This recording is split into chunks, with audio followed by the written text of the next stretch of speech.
Hey everyone, Travis here at the very end of the first day of the second set of groups for World Championships. This is actually technically day 5, but either way, I'm here with Meteos of Cloud9. Meteos, we have, North America has been, it's just a clean sweep today. It's very beautiful. I actually heard that LMQ was going to do well. I heard you guys were supposed to lose to Alliance. This is all the stuff I heard behind the scenes. Any idea why I was hearing that stuff? I don't really know. I don't sort of like buy into that whole thinking about who's going to win before the games are played thing. So I don't know. Yeah, because I had just heard, were scrims going well for you guys, or everything was, you guys were confident going into today? Scrims are going okay. It was a lot of losses against Samsung and then doing decently against the other teams.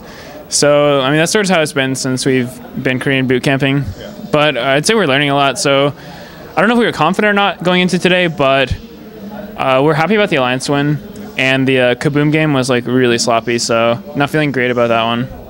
We kicked off the day with this LMQ OMG game, which was just like a huge mess, like action everywhere. And then a couple games later, we saw you guys go up against Alliance, which was quite the opposite, just super calculated, very little kills. Going into that game, did you guys plan to have it just be like a very slow and steady and methodical, or was that just sort of the way it ended up going against them? I don't think you ever go into a game being like, okay, let's just not die and not get kills the whole game. It just happens, and it's not the most fun thing for the players either. I'm sure it's not fun to watch. But basically what happens is they had a comp that had good late game with Kog'Maw, Xerath, that sort of deal.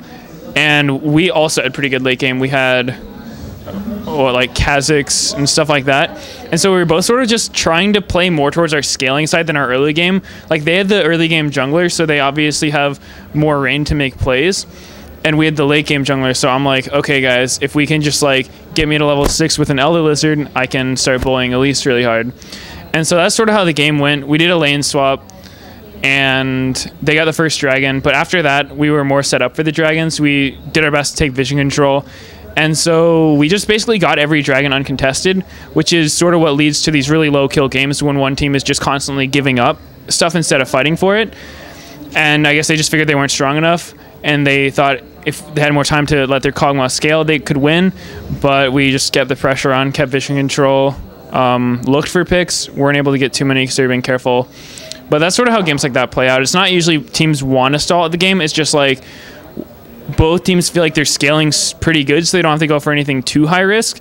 And then usually the team that has pressure on the map will like just sort of take stuff, and the other team gives it, just thinking they'll scale better.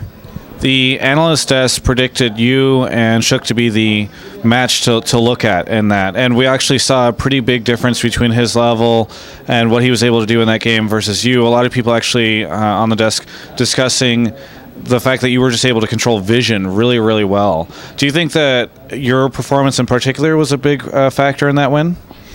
I think I played okay at that game. I didn't really have a high kill participation, but there weren't that many kills to begin with.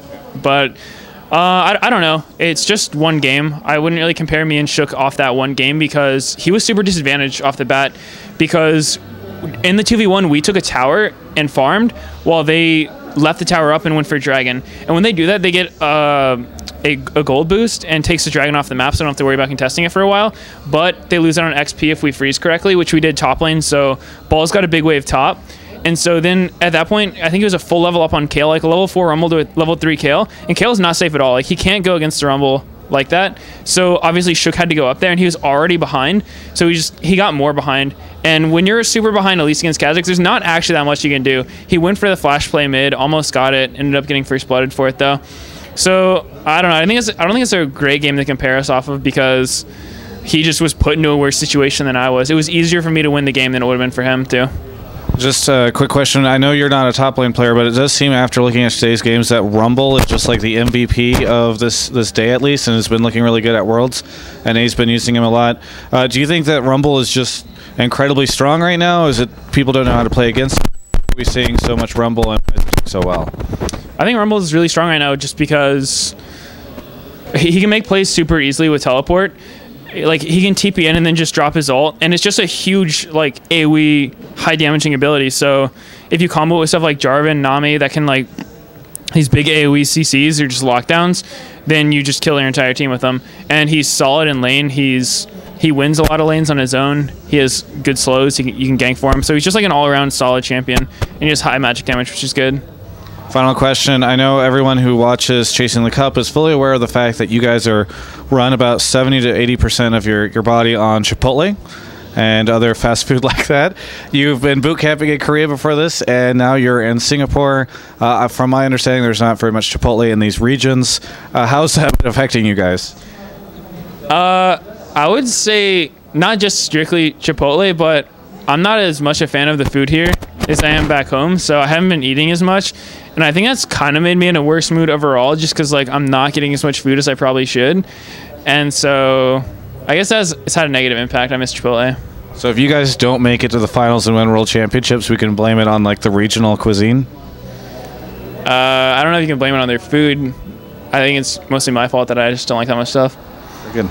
Well, honest answer from you at the very end on a very tough subject. Appreciate the interview, Meteos. Congratulations on the clean sweep today. Looking forward to seeing how you do in the following days as well. Maybe you guys will make it to Busan. For everyone else, you can check out the rest of our coverage of all things Worlds at ongamers.com.